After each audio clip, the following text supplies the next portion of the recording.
Of course, I have nothing against the fact that your boss treats you in a nice way and so on. The problem is if this not only covers up the actual relationship of power, but makes it even more impenetrable. You know, if you have a boss who is up there, the old-fashioned boss, shouting at you, exerting full brutal authority, in a way it's much easier to rebel than to have a friendly boss who embraces you, or how was the last night with your girlfriend, blah, blah, all that body stuff, where then it almost appears impolite to protest. But I will give you an example, an old story that I often use to make it clear what do I mean by this. Imagine you or me, I am a small boy, it's Sunday afternoon, my father wants me to visit our grandmother. Let's say my father is a traditional authority. What would he be doing? He would probably tell me something like, I don't care how you feel, it's your duty to visit your grandmother. Be polite to her, and so on. Nothing bad about this, I claim, because I can still rebel and so on. It's a clear order. But what would the so-called post-modern, non-authoritarian father do? I know because I experienced it. He would have said something like this. You know how much your grandmother loves you, but nonetheless, I'm not forcing you to visit her. You should only visit her if you freely decide to do it.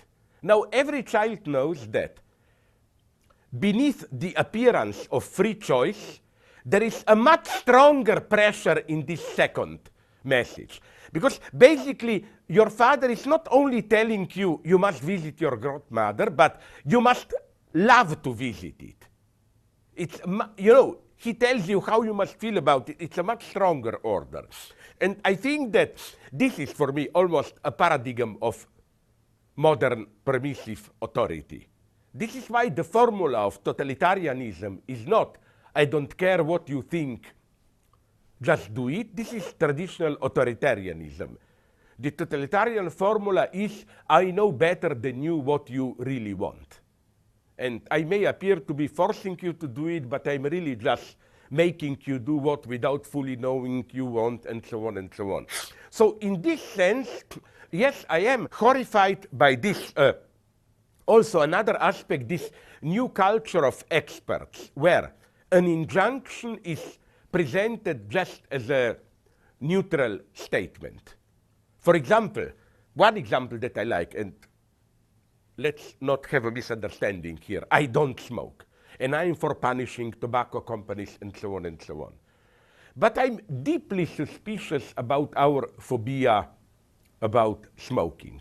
I don't buy it that this can be really justified just based on scientific knowledge, how cigarettes hurt us and so on and so on. Because my first problem is that most of the people who oppose smoking then usually are for legalization of drugs and so on and so on. But my basic problem is this one. Look, now they found a more or less solution, e-cigarettes, electronic cigarettes. And I discovered that now big American airline companies decided to prohibit them. And it's interesting to read the reason why. The reason is not so much that it's not yet sure are they safe or not, basically they are. The idea is that if you smoke during the flight a cigarette, you publicly display your addiction, and that is not a good pedagogical example for others, and so on and so on. I mean, I find this a clear example of how a certain ethics, which is not just neutral ethics of health, but basically I think it's ethics of don't fall into it, don't have a too passionate engagement, remain at a proper distance, control yourself, and so on. And now I will shock you to end. I think even racism can be ambiguous here. You know, once I made an interview where I was asked, how do we find reactionary racism? You know what was my answer? With progressive racism. Then, what do you mean? Of course, I didn't mean racism. What I meant is the following things. Of course, racist jokes and so on can be extremely oppressive, humiliating, and so on.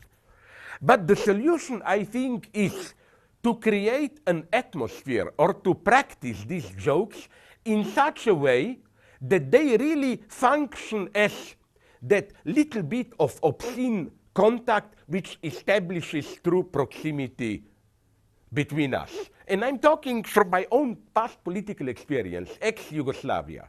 I remember when I was young, when I met with other people from ex-Yugoslav republics, Serbs, Croats, Bosnians, and so on, we were all the time telling dirty jokes about each other.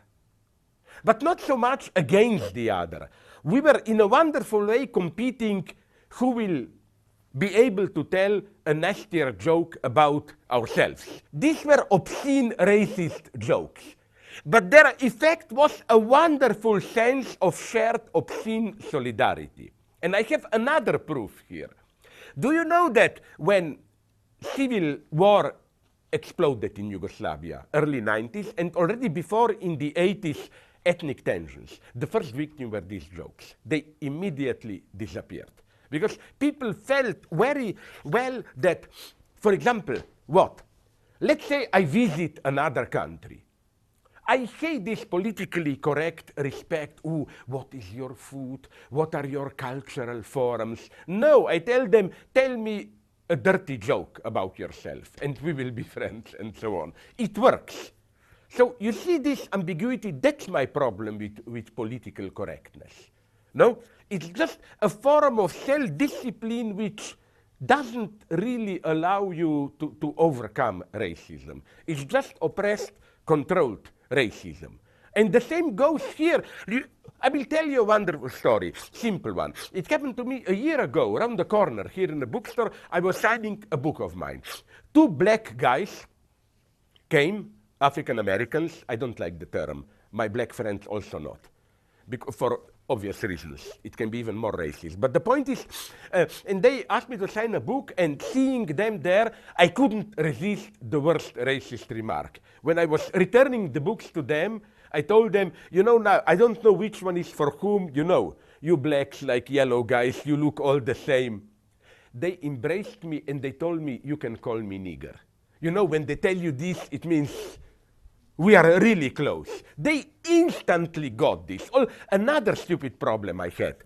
At some talk, there was a mute and deaf guy, and he asked if a translator can be there. And I couldn't resist it. In the middle of the talk, in front of 200-300 people, I said, what are you doing there, guys? My idea was, if you watch the gestures of the translator, it looked to me as some obscene messages or what. The guy laughed so much, we become friends. Not all, and some old stupid lady reported me for making fun of crippled people. It was so, didn't she see? That's how I became friend with the guy.